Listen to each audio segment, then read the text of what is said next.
Luke 12, 1 through 3. Meanwhile, when a crowd of many thousands had gathered so that they were trampling on one another, Jesus began to speak first to his disciples, saying, be on your guard against the yeast of the Pharisees, which is hypocrisy.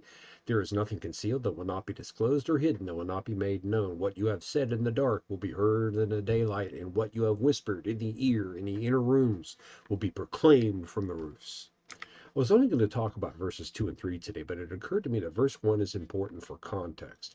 Folks, context is incredibly important in understanding anything. If you doubt me, did you know, as a matter of fact, it says 15 times in the Bible, there is no God. That exact quote, 15 times. Psalm 14 and Psalm 53, go check it out. Context is everything. So why is hypocrisy such a bad thing? Well, like Allison had said today, you're the only Bible some people will ever read. You're also the only Jesus some people will ever know.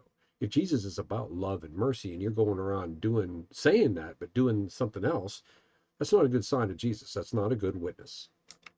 Hypocrisy doesn't just erode that witness, it obliterates it. So now we understand hypocrisy. What does that say about this hidden things being made known?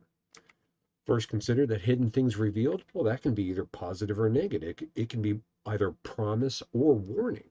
It depends on what's revealed, right? It is a promise that lets people know the good things you did in anonymity will be known and revealed. But for the hypocrite, it is a warning. But why? Why can there be no dirty little secrets, right?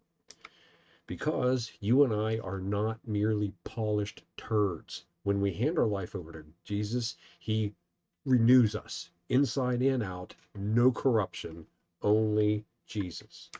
And he cannot do that if there are things that remain hidden. So what do you think? Is it a warning or a promise?